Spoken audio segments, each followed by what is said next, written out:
Wednesday, friends. I am Miss Melissa Young, and I just want to tell you about something that's super exciting that we're doing.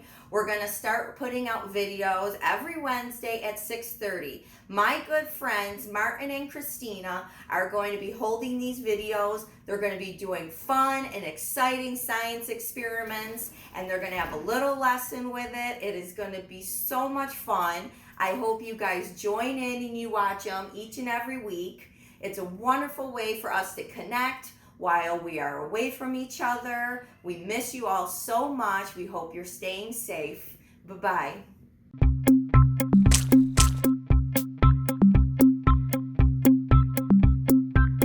What's up, everybody? Welcome to Wild Wednesdays. Her name is Kristina, my name is Martin.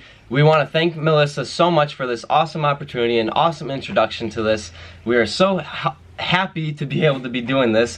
So let's just jump right into our first lesson. Yes, so today we are learning about how God controls the weather. We're going to be reading Job 37, 3 through 13, and we will be doing a science experiment with water and food coloring to show how clouds are formed inside of these little tiny cups. So by using the food coloring and the watering, it's going to show the complex air that is created up in the atmosphere. But we're going to be doing it inside little tiny cups with water and food coloring today.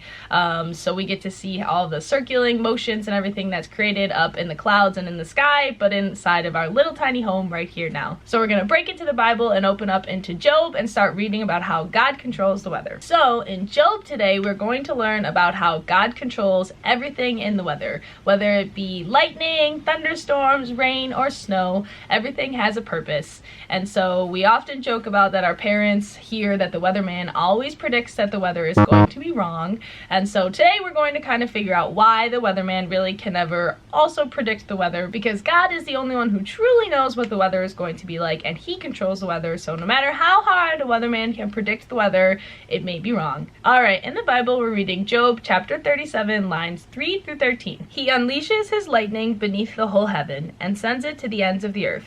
After that comes the sounds of his roar. He thunders with his majestic voice. When his voice resounds, he holds nothing back. God's voice thunders in marvelous ways. He does great things beyond our understanding. He says to the snow, "Fall on earth," and to the rain shower, "Be a mighty downpour," so that all men he has made may know his work. He stops every man from his labor. The animals take cover, they remain in their dens. The tempests come out from the chamber, the cold from the driving winds. The breath of God produces ice, and the broad waters become frozen. He loads the clouds with moisture, and he scatters his lightning throughout them. At his direction they swirl around over the face of the whole earth to do whatever he commands them.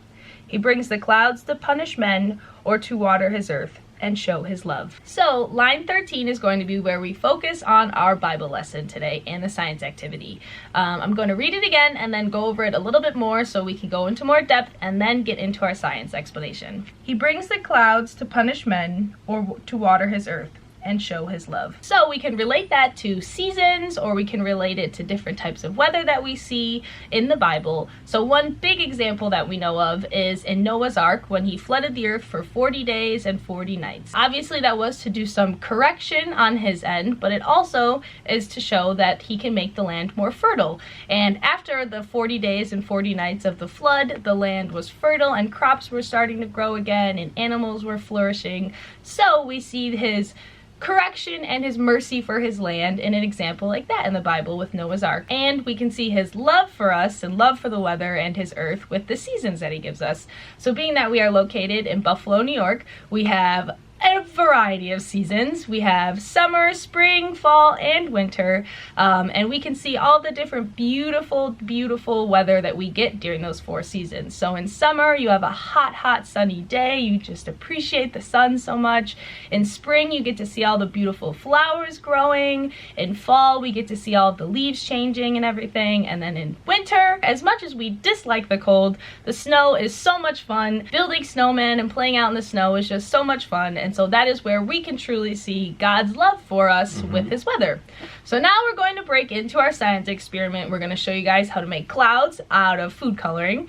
And it's going to show the different pressures as we were talking about. And then you'll get to see these little rings that form and fall down. And so that's just showing all the different ways that weather is created up in the sky. So now that Kristina explained the whole Bible lesson to this video, we're going to actually break into the kitchen to do the science experiment. So the materials you're going to need are water, food coloring, and a clear drinking glass. So let's get right into the kitchen and do it. Okay, so now that we're in our science lab, we have 4 cups of water and we have 4 food colorings. So if you got your materials all set, you got your water and your food colorings. You don't have to do all 4 like we're doing. We're just gonna do a lot to show you guys. So let's just get right into it. Kristina's gonna start it off. Alright, so once you filled your glasses up to the top and you let them sit for about a minute, you want to make sure none of the water is moving around.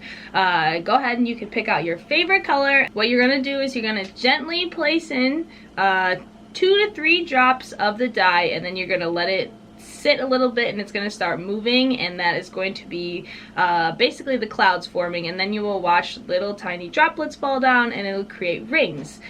So let's just jump right into it, I guess. We'll do ours at the same time. Alright. Ready? Do it closer. And go.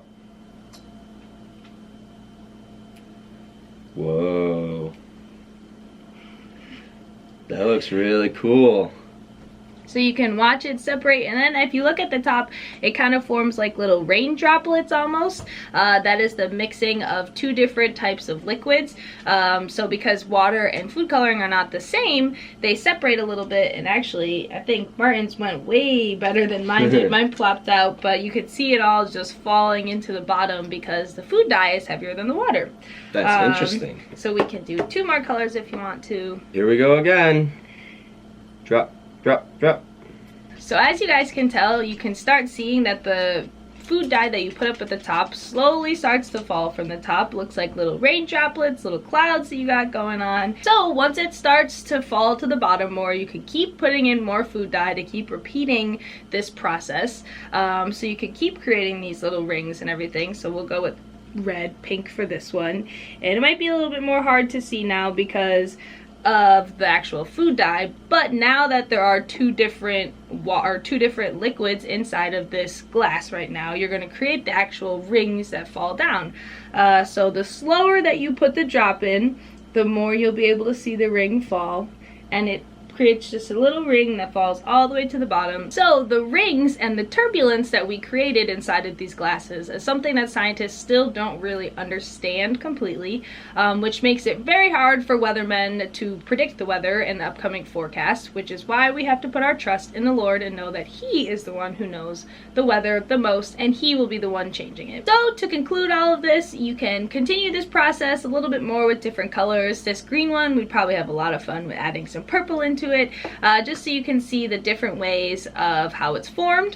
But all in all, it's very easy to find ourselves complaining about a season that we're in that we don't really like. I especially don't like the cold and the snow, but I always have to remind myself that God is showing us His love through the weather that He is giving us at the moment. So as easy as it is to find ourselves complaining, we should stop and try to really focus on the reason why it's raining or shining at the moment, and know that God always has a plan for the weather that He is giving us at the moment. And so that was video 1 of Wild Wednesday's science experiments. We hope you enjoyed. And so thank you guys for watching. We really appreciate you. We hope you have a great day, and we hope you learned a little bit about the weather today. Yes, and we hope that you always remember, no matter if it's raining or shining, God has a plan for us, and the weather is important. Yes. So have a great day, guys. We'll see you. Bye.